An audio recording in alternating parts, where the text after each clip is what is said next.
I'm Kate Seelye, Senior Vice President here at the Middle East Institute, and I want to welcome you to today's panel looking at the incredible transformation of the UAE art scene from sort of local to global. And we're here to mark the launch of two beautiful publications on the UAE art scene, Art of the Emirates II and Portrait of a Nation II, Beyond Narrative. And they were commissioned by the Abu Dhabi Music and Arts Foundation to mark the UAE's 50th anniversary and to capture at this sort of key point in time, really the remarkable growth and evolution of the UAE's art scene.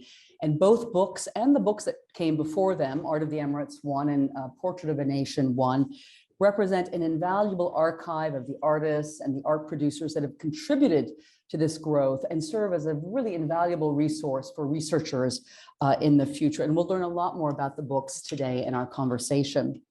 But I want to thank ADMAF, the Abu Dhabi Music and Arts Foundation, for choosing MEI as the venue to launch the books here in DC. ADMAF was founded by Her Excellency Hoda Kanu in 1996, and it's really a remarkable cultural institution in the UAE that has worked hard to nurture art and creativity and arts education in the UAE.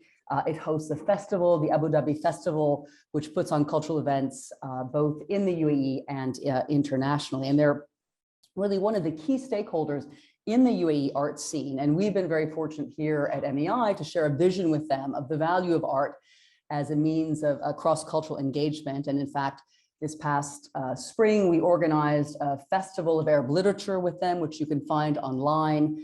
We have coming up in October a wonderful performance by the renowned Syrian jazz clarinetist Kenan Azmeh and his quartet at Wolf Trap at the Barnes on October 20th. And then that will be followed by the opening of an exhibition of art looking at climate change and sustainability in the Middle East. So please do follow us and stay engaged.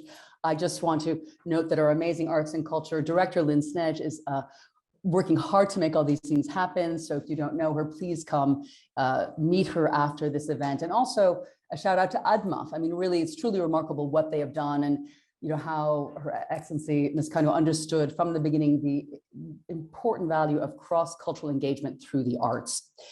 Now, here to talk about the books and the remarkable growth of this scene are two people who've been deeply involved in the art scene for many years, Melissa Gronlund and Ebtisam Abdulaziz.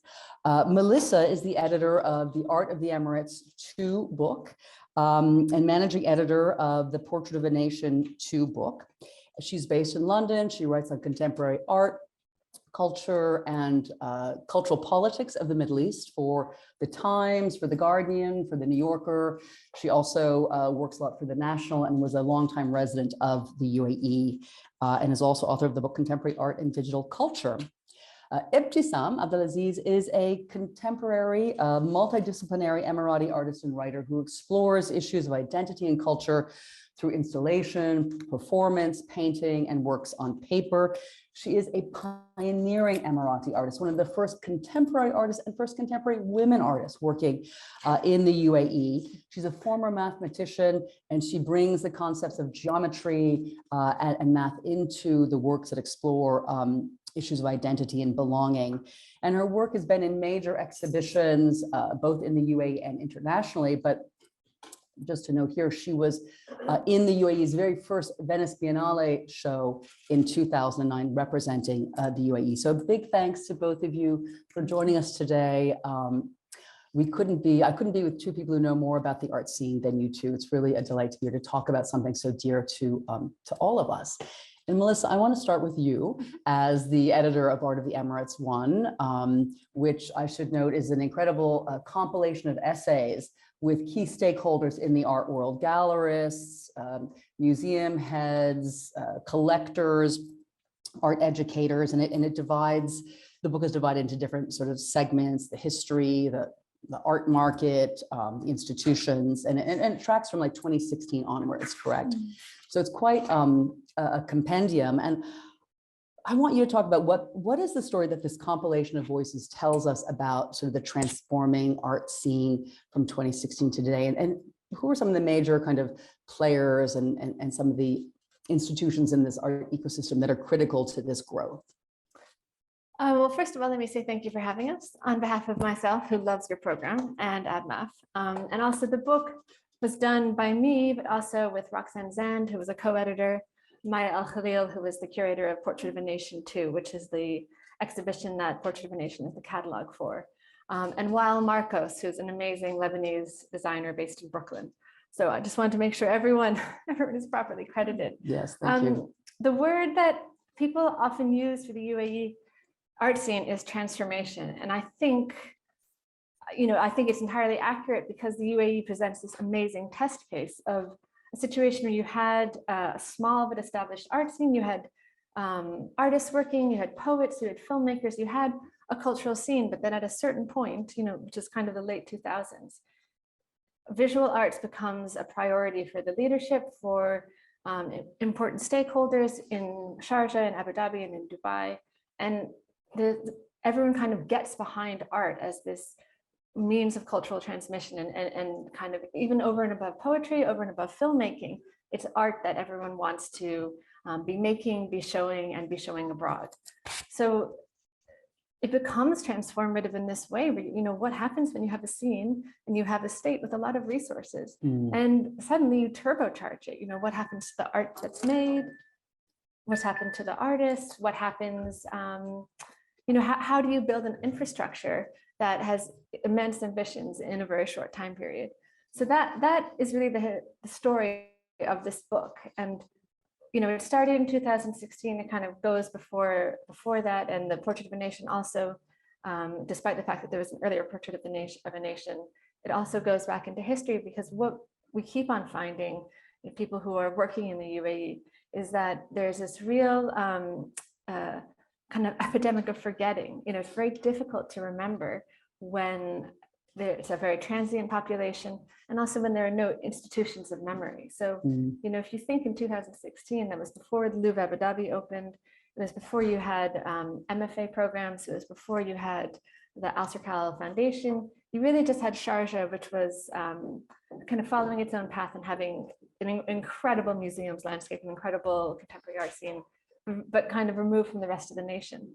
So if you don't have public spaces to show Ebtisam's works, for example, or if you don't have art history programs where you can teach young artists about Hassan Sharif or Muhammad Kazim or all the people who are recognized as pioneers, you kept on having to re-perform this memory. You had to remind people that they weren't the first artists in the UAE, that there were other people working, and this kind of dishwasher mentality, or this washing machine mentality, where people kept on forgetting what had happened 5 years ago, was something that around 2016, 2017, the time that this book looks at, really addresses. So this book is kind of like it's an act of memory. It's it's not just what happened, but it's kind of trying to seize that moment in which people turn around and they say, wait, why are we always looking forward? What happened before? What happened back then, and how can we build on it? And that, as much as building Louvre Abu Dhabi, is a key shift in the art scene. And you talked to such a wide array of people who were involved in the moment before 2016 and after, from gallerists to collectors, and talk about some of those sort of stakeholders and the role they play in helping turbocharge or contributing to this turbocharged sort of scene. Well, I have to say that I got very lucky with this book, because we did this book during COVID, but I hit everyone at the exact moment when people were comfortable with Zoom, like they knew how to use Zoom, but they weren't bored of it yet. So, and they also had nothing to do because everyone was stuck at home. So I was able to call up the director of Louvre Abu Dhabi and be like, can you be on a panel next Wednesday? He was like, yeah, sure. So I had this access because everybody was just sitting around, and they were also very candid. It was a real feeling of openness, also because I think at that moment of COVID, there was that real fear for the art scene, like what's going to happen next, and how are we going to get through this? So everyone kind of wanted to come together. So it actually allowed for these conversations to unfold that are really about solidarity and about, I think if all of you have come, I think you must know the UAE a little bit, but the three main emirates involved in the art scene have been Sharjah, which has been under the direction of Sheikh Sultan, who is an extraordinary intellectual, an extraordinary thinker, an extraordinary man. And he set up, way before anyone else did, a series of museums and the Sharjah Biennial, which was taken over by his daughter, Sheikh Hahor, who then brought it to international heights. Then you had Dubai that had Art Dubai and kind of more market-based commercial art scene. And then Abu Dhabi, which has kind of come laterally with more heft and more museums. And there was always a kind of very quiet competition among the three Emirates to say like who got there first or who was doing more. But actually in this moment, this post-COVID moment and this kind of moment of maturity for the art scene, you see that actually Abu Dhabi being like, oh, you got, Dubai, you can do market, we're the museums. And Sharjah being like, we're the biennial and more local museums. So it was actually this kind of very calm point when people were very generous with their thoughts. I don't know, did that answer your question? I'm not sure it did. Well, and what's interesting in terms of the three Emirates is that they've ended up really complementing each other because they each address different sort of sectors of the art scene. One, the market, one, the sort of, global museum destination, one, the sort of, bottom up, art biennale. But, I have so many questions, but maybe for the audience, maybe you could spell out, and you've touched upon it, this question of how did the UAE go from local to global, in, I don't know, 15 to 20 years? Like, what were those key turning points? How did we get here to a place where, we're here talking about the UAE's art scene and we have all these wonderful books that have finally been published and, it's recognized in New York and elsewhere. How did we get here? I guess the very boring, accurate answer is there were many factors. Yeah. But the short answer is, you had a situation of regional instability. So Lebanon, Syria, Iraq, a lot of people had to leave, leave the traditional art centers and then move to Abu Dhabi, move to Dubai, move to Sharjah. And they kind of brought their nous and their, energy and enthusiasm to the UAE, when the UAE was very welcoming and opening towards other demographics. So you had kind of this incredible moment of many different cultures, many different people mixing and sharing ideas, which can only be good. But there was also a concerted, effort by the leadership. 2007, 2008, Abu Dhabi announces its Saadiyat Museums project, where they say they're going to build 4 world-class museums on Saadiyat Island, which at that point was just sand. So there was a real, that sense of ambition and the promise of ambition that, that if people were to pitch up with projects, there would be financial backing and there would be, interest among the populace. So I think that, that kind of knowledge of the leadership was behind it. But then, Art Dubai came. Art Dubai was started in 2007, I think, or 2003.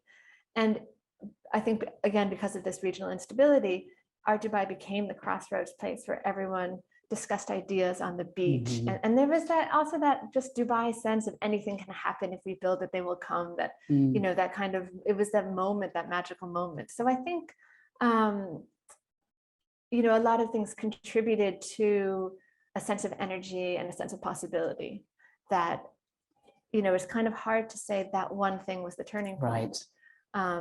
And I really believe it was kind of, as nebulous as it sounds, it was the energy of the time. And then the wherewithal to turn that energy into bricks and mortar possibilities, such as the Etihad Museum or Louvre Abu Dhabi and forthcoming. That commitment to invest the resources and to make the fine arts a priority more so than like cinema or theater. Well, this is a good point to bring you in, Ebtisam, because you have witnessed this transformation. You've been part of it. You've been involved in making the transformation happen. The book that Melissa was talking about, Art of the Emirates II, looks at 2016 forward and talks about these incredible institutions and resources like, the new NYU Abu Dhabi and, these, especially the educational institutions, none of which existed. So during your time. So could you talk a little bit about what the ecosystem was like when you started in the 2000s as an artist and how you sort of made it, how you emerged as an artist in these conditions? Yeah, first of all, can everybody hear me? Okay, good. Thanks for having me. Good to see you, Melissa, and Kate. Thanks, Middle East Institute, and thanks to ADMAF. So back to your question, to be honest, when I read the book, I was like, wow, we're very lucky reading all of that. And I'm like, oh my God, I remember my time when there were nothing, basically. We were just artists and we wanted to make things. We just want to be heard. We just want to express our art. We just want to build this community. We wanted to feel safe. We wanted to be heard. So I, for example, reading about the art schools now, like, I wish I could go back and get a degree in the art, but I don't regret it because then I have some sort of different element in my art that I'm using, which is the math and the systems.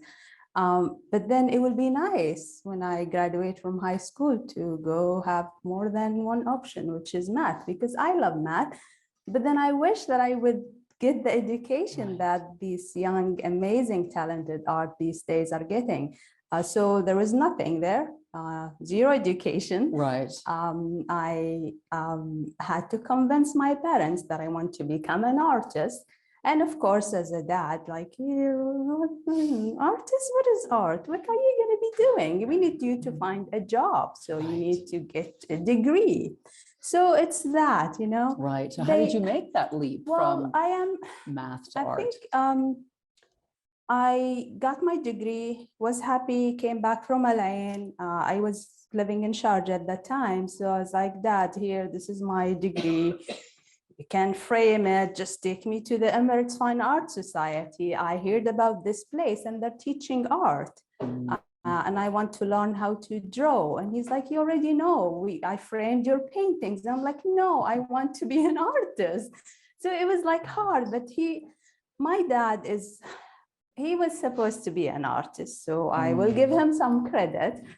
He did have an amazing talent. He can draw, he can do calligraphy. We're talking about 1975. He had an amazing collection of big cameras and lenses. So this guy, he knows what he was doing. Unfortunately, he had 6 kids to feed. So he didn't get the education, but he was kind of understanding me because that's where he come from. So he was very supportive. He drove me to the Emirates Fine Art Society. I happened to be there at the right time when Hassan Sharif and Muhammad Kadhim were giving summer workshops at the Emirates Fine Art Society. And these are some of the most famous contemporary artists in the UAE. Yeah, so that's how it started. So I happened to be at the right time with the right people at the right place. And then I start learning how to draw, still life, basic stuff. But then Hassan Sharif was there. And he believed that art is not just the skills that you're going to learn. You can't just draw and be an artist. You have to have that lecture, that mindset of what is art. So he kept lecturing us about the history of the art, who are the conceptual artists. And so I think that was the most important thing that happened to me as an artist. It shaped my way of thinking. It opened my eyes to what is art. And then in terms of spaces, there were none. There were like 0 spaces at least in my city. There was the Sharjah Art Museum, but you can't really get in it. You have to, and that is, I'm going to talk some politics here, forgive me. It's like you have to be somebody and you have to get support from somebody financially to be in the museum. So you have to get an invitation from this country or somewhere. So it was like more politics. It was not really about art. So if you have money, if you have an embassy that will support you, then you can get to the museum. So there was nothing there. To make it short, but there was like the strong art community. We were like a family. The 5 artists, Hassan, Muhammad Kadhim, Hussein Sharif, Muhammad Ahmed Ibrahim, and Abdullah Sadi. And there was this bad girl who was hanging around the boys. That was me. So that was like me. Oh, she's the girl, she's around the boys, she's, you know, the fighter, she's the troublemaker. Right. And that is me. Unfortunately, I mean, that was That's me. why you're such a great artist. So that was the beginning. It was like, oh, how come she is around the boys and Right. she's doing this and that? So that is the space. We go to Right. Hassan Sharif's house, we read, we write. I turned to become an artist because people did not get this art Right. that we're making. So I had to educate them instead of fighting them. So that is how to you give got you an started. idea of what Right. was it at Right. that time. Yes, Can I add please. two things? Two things to 2 points. One on that normalization. You know, you're talking about turning points, like when you think of the royal women who publicly espoused art. You had Sheikha Hour, who was the daughter of Sheikh Sultan in Sharjah. You had Sheikha Latifa, who founded Tashkil, which is a network of studios and exhibition site in Dubai, and Sheikha Latifa, who is now head of Dubai Culture. So you had these three really strong, and the Sheikha Salama Foundation in Abu Dhabi. So you had these four incredibly strong and you know, very high up royal women, and women like Huda Kanu, Her Excellency Huda Kanu, who kind of stuck their necks out and said, you know, we support art. And I think that normalized it for so many young women, especially who wanted to become artists, you know, in that kind of negotiation with their family. I think you can't underestimate the fact that these people kind of stood up as standard bearers for the vocation of art. Yes. And kind of legitimized it at a very early stage. Right. So you had, that's what I mean, like you have a lot of luck in these turning points. But the other thing I will say is, only because I'm an inveterate teacher, is so Maya Al-Khalil is the person who did Portrait of a Nation. I'm jumping ahead of your very organized plan for the talk. But what was great about Maya's exhibition was that she did so much research into the early days of the UAE art scene, and which sounds like something that shouldn't be that exciting, but in this dishwasher mentality that I was talking about before, actually, there's a lot of work that's still to be done, that still needs to be done. And she's unearthed this painting from 1978 by Ahmed Al-Ansari. And this is this painting of a beggar that he passed around to different people in Sharjah and in Dubai to try and raise money for the founding of the Emirates Fine Art Society. Wow. So that's how they, you know, it was a really collective enterprise. But Sheikh Sultan gave this kind of courtyard building in this kind of heritage area near to the Sharjah Art Museum in Sharjah to this group of artists who were really far out there, you know, in terms of nobody was behind them. Nobody thought they were doing great things. He was always getting into fights with everybody, Hassan Sharif. I mean, you know, you knew him, I didn't, but from what I understand, but he, you know, Sheikh Sultan kind of gave them the space to do it quite physically and metaphorically. So that Emirates Fine Art Society that Ebtisam was talking about, like that's really the heart. Yes, this is a foundational institution. But how did you take that experience, you know, there at the Emirates Art Society and turn it into a kind of a commercial venture? In other words, how did you emerge as a commercial artist? Who were the platforms that supported you and put you out there for sale and got you into shows, Ebtisam? Well, to make it short, and that is my experience, we're talking about 2000 when I start making, teaching, writing, trying to exhibit, trying to be accepted, knowing that I'm doing, you know, geometric art and math and stuff that not everybody get, performance and stuff. But it's funny, when Sheikha Hour came back and she decided to change the image of what is the Sharjah Biennial in 2003, she decided to make it more like an art critical platform instead of countries, embassies inviting artists to exhibit anything and everything. So she was being very selective. So I think that drew some attention to the six of us, the five boys, with Ebtisam doing the stuff that she was bringing from all over the world.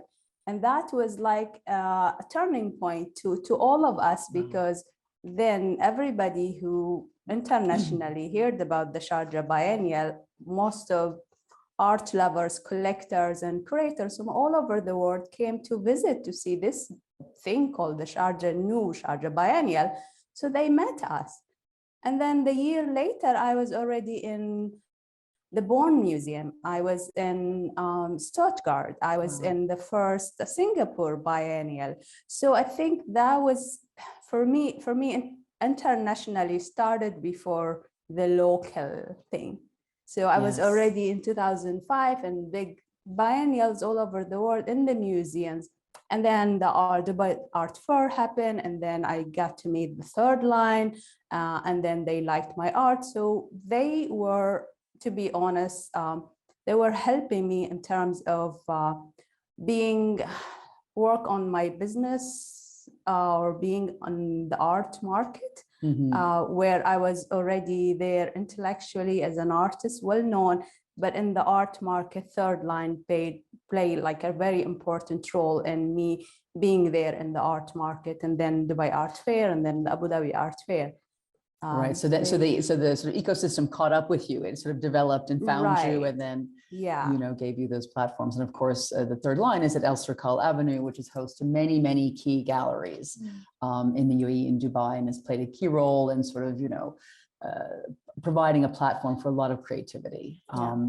But that's a wonderful story, and we're going to talk more about your art in a bit. But let's, since we're on this, well, we're now on Ebtisam's image, but I want to go back to the book that we're about to introduce, and thank you for introducing it, Melissa.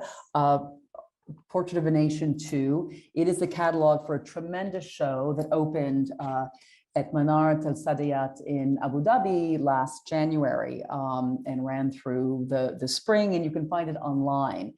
Of course, it was put on by ADMAF to mark the 50th anniversary, and is curated by a remarkable curator, Maya Khalil, who we'll be working with. We're so honored. She's really a very intellectual curator who, as Melissa said, did huge research into the art of UA to an extent that nobody had before. And so this show with more than 60 artists and more than 110 works really represents something almost as comprehensive as one has ever had in terms of a survey of UAE art. And of course, you've seen it many times, I'm sure. Maybe you've written about it, and maybe you can talk, Melissa, a little bit about the show, what's so significant about it, what your impressions of it were, and why it's unique.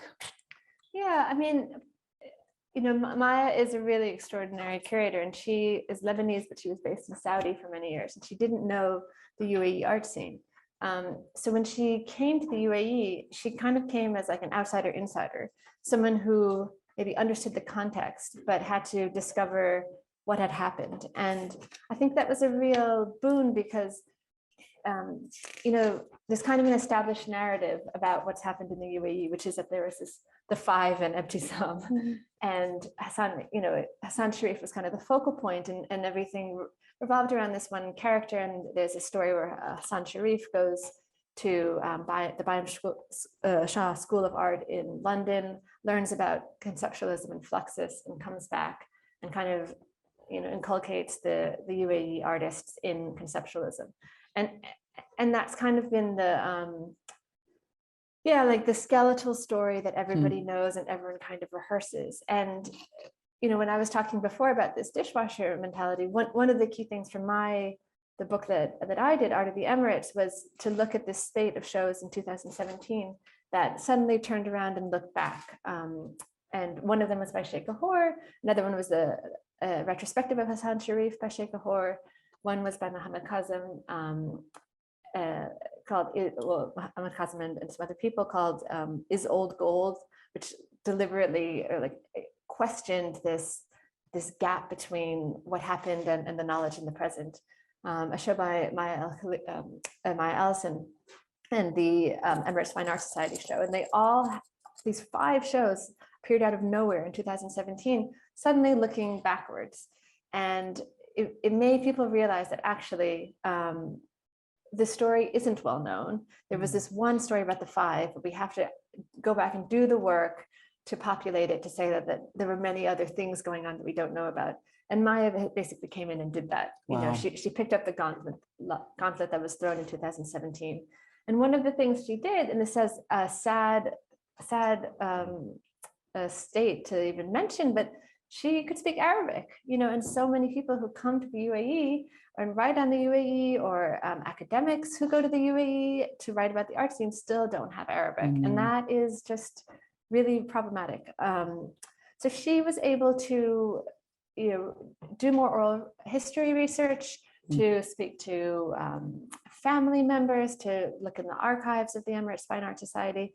And what she found is that, it was much more cosmopolitan from the beginning. So since the Emirates Fine Art Society was established in 1979, there were Palestinians, there were Syrians, there were Sudanese, there were Indians. It was a melting pot from the very beginning. I think what people seem to understand was you had Hassan Sharif and these artists around him who were all Emiratis. And then Art Dubai comes in the early 2000s, and it's this global international shift. And that's true. It became global and international in that it became English speaking, and it became attached to this art world that was interested in the Sharjah Biennial, and the international came to the UAE. But there was this different kind of international, an Arabic international, that was there from the very beginning. And that's what Maya was able to bring out in this exhibition. And so she did. So she found, I have a selection here. So this is Abdulaziz al-Smoudi. And this is a work from, I've written down the dates so I wouldn't mess up, I wouldn't forget them. This is from the 1970s. I mean, what an incredible work. Wow. I mean, and there's, this work, as it hasn't been seen, has been in a private collection. This is a work, he's still making work, Abdulaziz al-Smoudi, from 2000. This is from 1984, Bashar Sinwar, who was a Palestinian artist.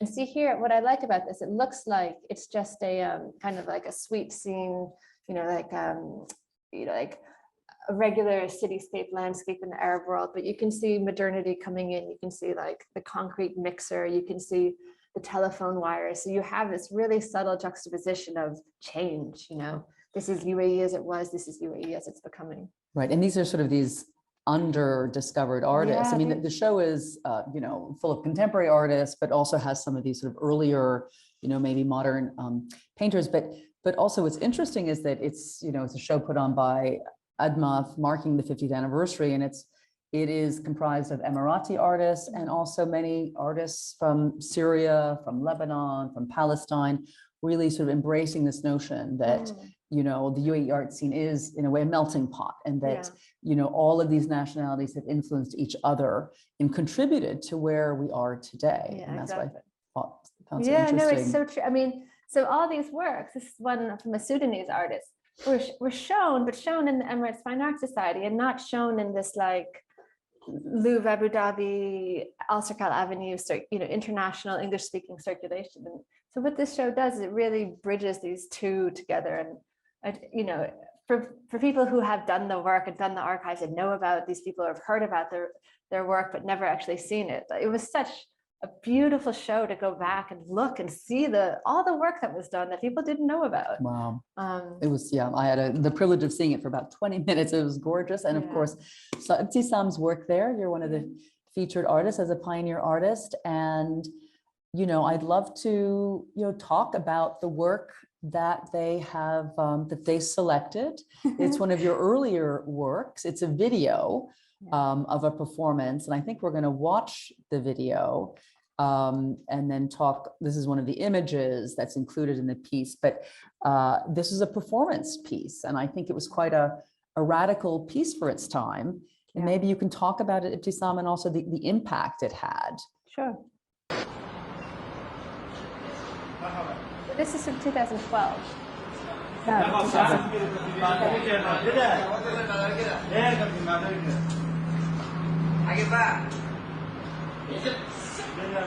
This is in Sharjah, in the heritage area of the sea.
So this is where the project started. I started collecting my 18 bank statements, and the piece is called Autobiography. Obviously, from your bank statement, you see the location, the time, and the date of that day, and the amount of money you have in your bank. And then I decide to print them out on this outfit, and I decide to perform. The piece is really about bringing us all together, and obviously we all are numbers. I moved to America and I have a social security number, so we all are just numbers. But numbers here are more about us become really like into consuming instead of giving, and contributing, knowing each other. And it was not easy in 2007 for a female artist to performance art, but I'm sick of saying the same story. It was not easy. I was being questioned. What are my intentions? Why am I using my body? Is it anti-Islamic thing, anti-culture? We're Arabs, we're Muslim. I am proud of all of that, but I'm not doing anything wrong. Obviously you're in Sharjah, and I had to stop by the police. They were questioning, almost arrested me, but they did not, because I think I was smart enough to have a letter from Sheikh Ahour, who happened to run the biennial and the museum at that time, that I am an artist and I'm not doing anything wrong. Either help me or do nothing, or don't stop her. But they helped me at the end. I went to this shopping mall in Sharjah, Mega Mall, and they helped me. The security was around me, and I said, no, I don't want you to be around me. I want them to interact with me. So he helped.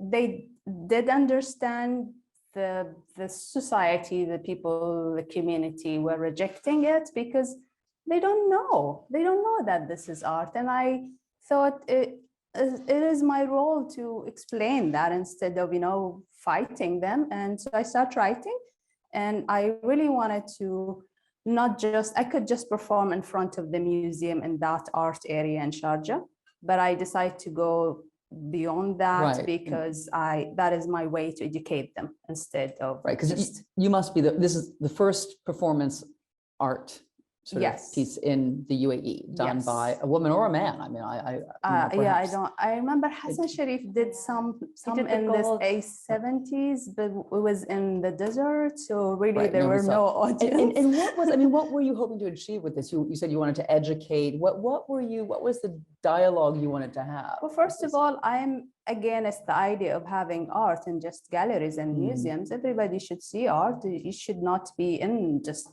these areas. How am I gonna educate my grandfather at that time if he doesn't go to the museum? Maybe they were leaving the mosque and they saw this crazy woman performing. So he was like, what is this? So that is shocking to them, but believe me, it helped us to educate everybody. So that is my intention.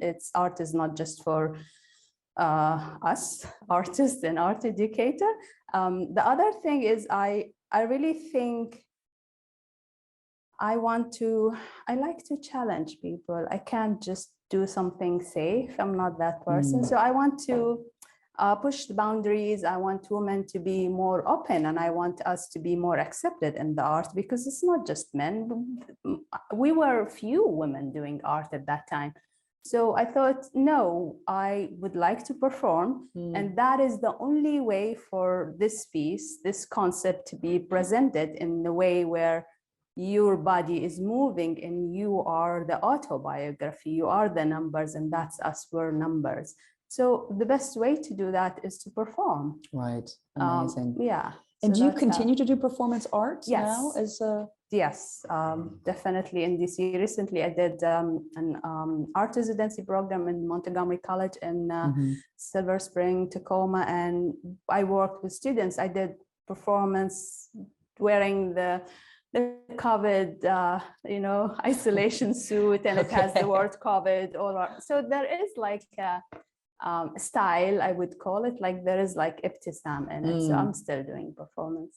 Amazing. Well, maybe this is a good chance to kind of bring this all forward now, since we are sort of running out of time, and talk a little bit about the now and the future. And, you know, you were such a pioneering artist.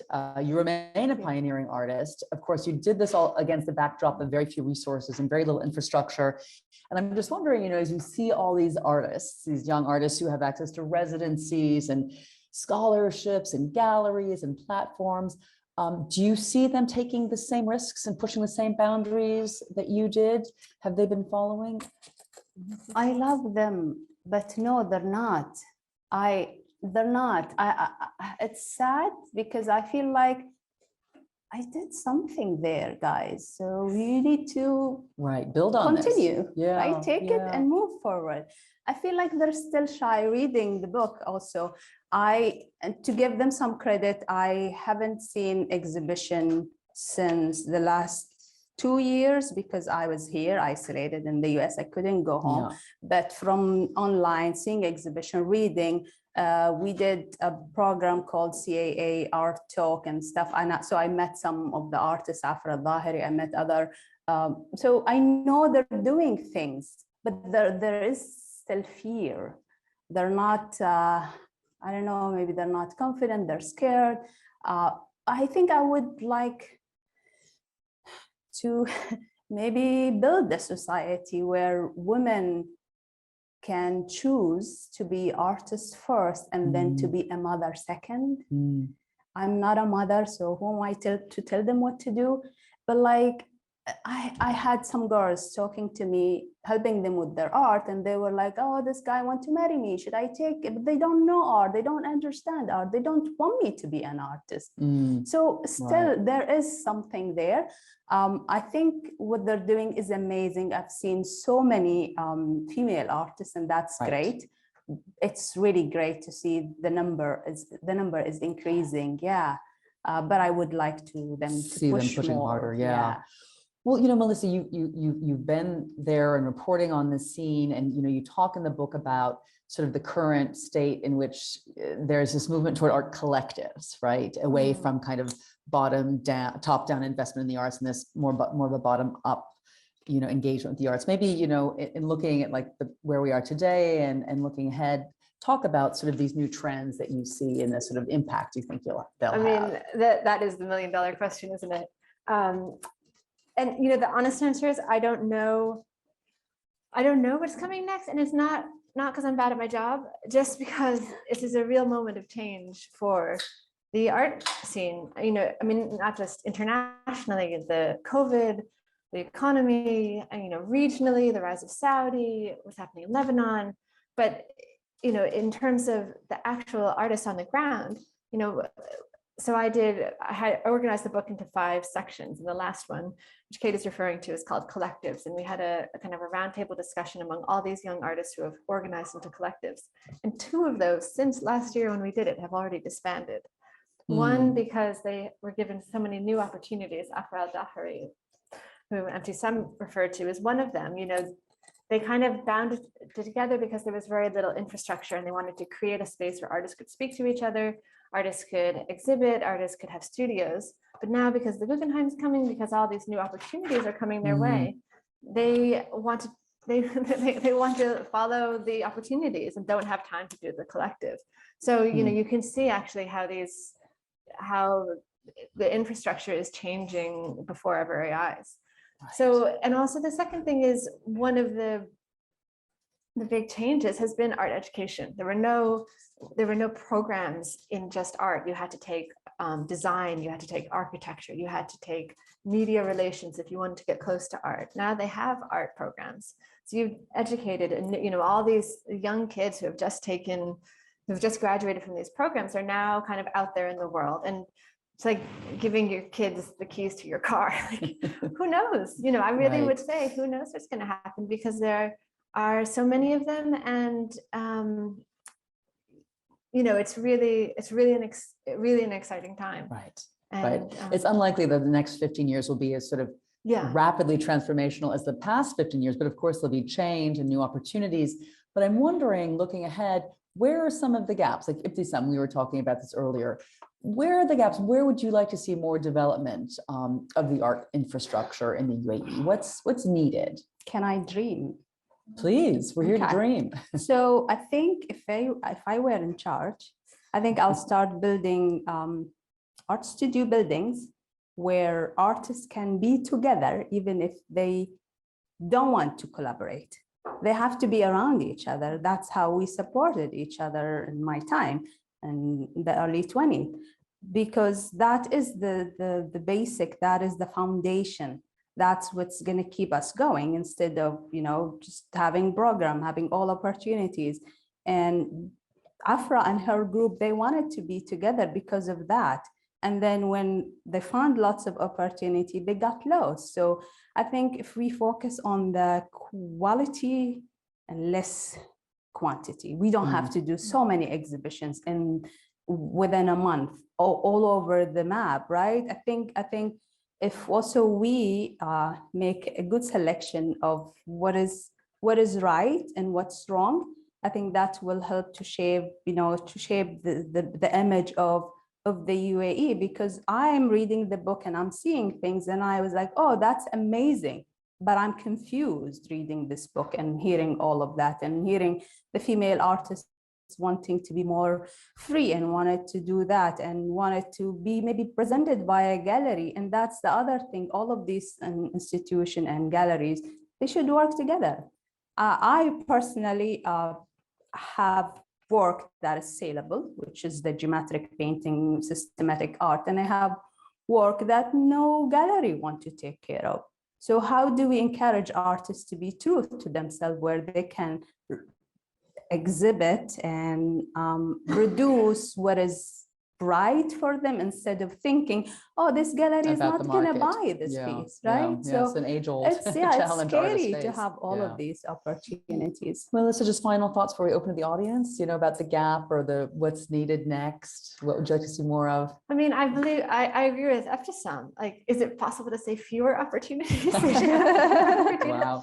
But you know, they're just running to stand still, these artists, and you know, it's a challenge. It's a challenge when you have a young artist, and you know, in DC or in New York or in London and Berlin, you're a young artist. You have your first show at a place where like 4 people go to see, and you do a terrible job. You mess up. You have a terrible artwork. Doesn't work out, but only 4 people have seen it. So you live and learn.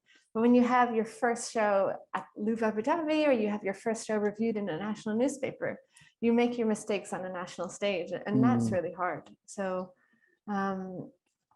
yeah, like it feels really weird to say. Right, like there almost needs to be a more sort of like organic, low-key space for people to develop it. And I think people know that. You know, Warehouse 421 is doing a great program in that, but yeah, but more room for failure. Okay, and I think more room for art criticism. You were discussing earlier.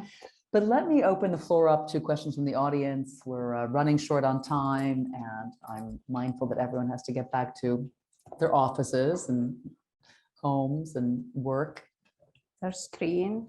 Their screen, their iPhone. Please just say who you are now. Yeah, sorry, I'm Christian Lemire. I used to be an advisor to the Abu Dhabi government, and thanks for a great discussion. And I just wanted to pick up on something Melissa said, which was the process Saudi is currently going through, which seems, as an external observer, to be quite similar to the process that UAE went through 20 years ago, but on a vaster scale. I mean, to what extent is the Saudi transformation of their art scene going to be beneficial to the UAE, perhaps even a threat to the UAE? Is there space for 2 vibrant, incredibly well-funded art scenes in the Gulf? How is it going to change what happens both in the Gulf art scene, but also specifically in the UAE? Good question. Thanks. Yes. Melissa, please. I mean, I think to answer that, you have to step back, because before UAE kicked off, Qatar kicked off, and you had Sheikh Al Mayasa and the Al Thanis, who were collecting a lot of contemporary work and also traditional Islamic work. And what Qatar did, and then what the UAE did, were kind of, as Ebtisam said, they had their eyes on the international. So bringing the international to Qatar and to the UAE at a very early stage in their development. what Saudi has done is they've looked to their own artists first, and they were kind of aided in that by the fact that Saudi is a much bigger country. There were more organic art scenes that were already developed, I think, because at that they developed a bit later in terms of the internet. So there were lots of ways for artists to be kind of making work and then connecting with each other, even if it wasn't seen publicly. So kind of they're coming from different spaces in that regard, and so Saudi can be more local in its outlook, which is a privilege I think that the UAE and Qatar didn't have. But you know, I would be lying if I said that people in Dubai aren't worried. You know, that there is this kind of fear that there's only enough international oxygen for one Gulf scene, and is it going to move to Saudi? Is a question that a lot of people are asking themselves. You know, I don't think so. I think now the scene in Dubai, the scene in Abu Dhabi, the scene in Sharjah are so well developed that there are things happening on the ground, even if you don't have scores of people coming over for every March for Art Dubai. So, you know, but it's definitely it's definitely a factor that's lots of people are thinking But about. you see them coordinating, like this year, there was like the Jeddah Art Fair 2139, 3 days before Art Dubai, and then I don't know what the Sharjah schedule was. Coordination or competition, I think. But it was interesting because all these people flew in for Jeddah, and then they went on to Art Dubai, and that was sort of a nice way to kind of bring everybody over to the region and kind of give them a taste of, you know, both scenes. Yeah, for sure. I mean, that's the other thing is what Saudi is doing is just, you know, they're doing Jeddah, they're doing Riyadh, they're doing Al Ola, they're doing the Eastern Province. Like that's, you know, hopefully, inshallah, I'll be here in 10 years talking about the transformation of the Saudi art scene, Right. and we'll add another chapter. But yeah, that's another incredibly interesting space to watch. Get a question here? Thank you so much. Thank you both. And I want to acknowledge also the courage of the artist on the video, the creativity, and also it's diplomatically astute to negotiate the blessing of the Sheikh. So congratulations on that. And it's very important for us in this year, especially to hear more about the diversity of the region and the artist, which tends to be a political bubble.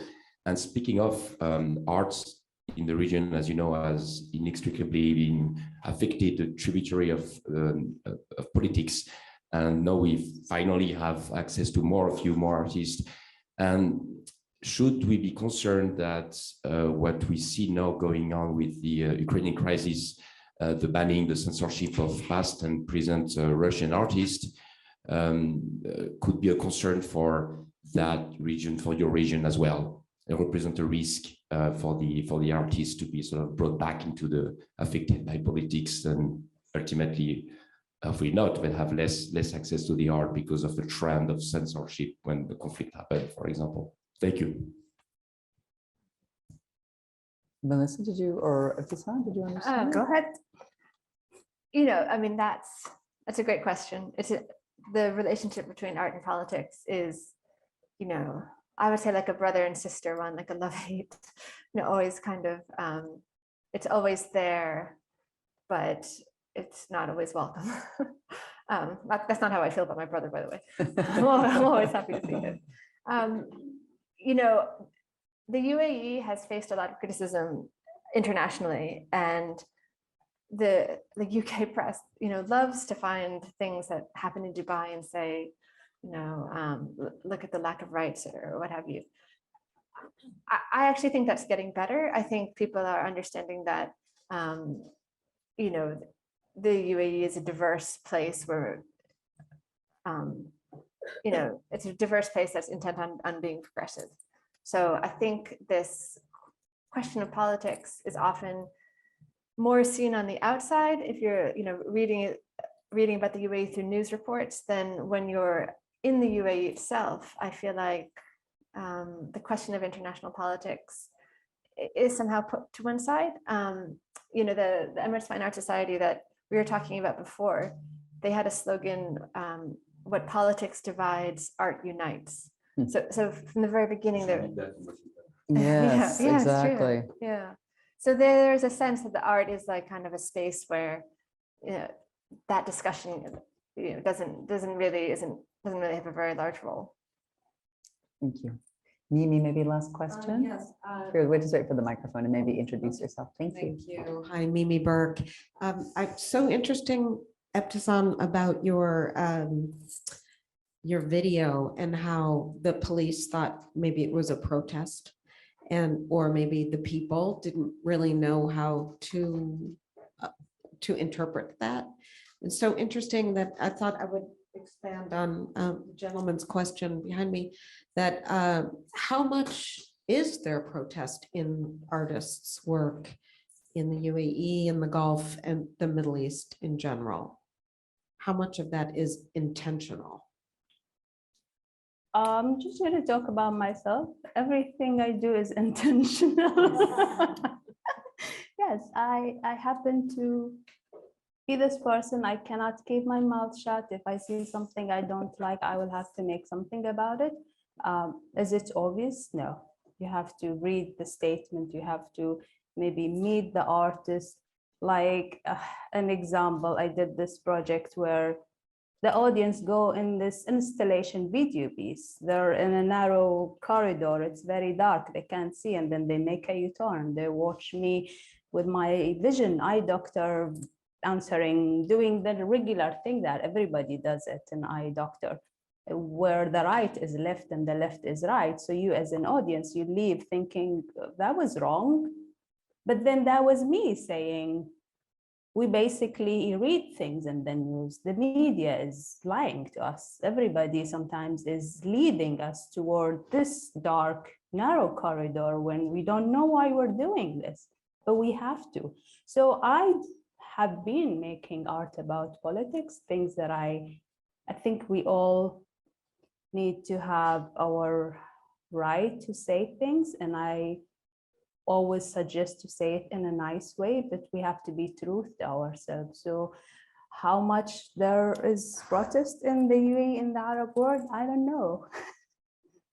But I think every artist, from what I know, every artist, they speak up.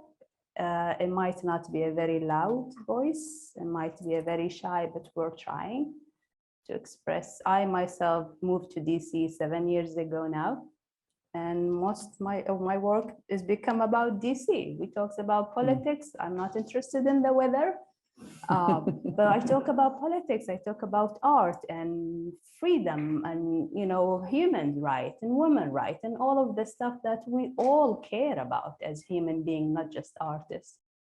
Yeah, I hope I answer your question, Mimi. Thank you. Do you want to comment on political art in general in the Middle East, or? Yeah, right. Well, you know, I want to be mindful of everyone's time and wrap this up. I want to conclude with where we began, which is talking about these two amazing books. They are for sale. They're here in the back. Each one sells for $75 together for $110.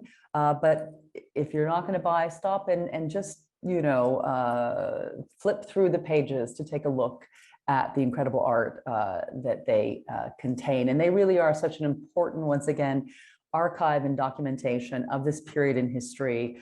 Melissa referred to the fact that oftentimes people don't know what came before, but ADMAF has done a wonderful job kind of collecting and documenting and archiving this really transformational art scene. And I know they'll be doing this every 5 years, so hopefully you'll all be back. We'll be looking at, you know, Art of the Emirates 3 and Portrait of a Nation 3. So I hope you can be here to join us for that. In the meantime, we have this amazing photography exhibition outside about contemporary Arab photography, curated by Leila Hadi Jadallah and in partnership with Tribe magazine, whereas Suraya, it's an incredible platform for photography and video from the Arab world. So please talk to her afterwards and maybe grab her or Lynn to give you a tour.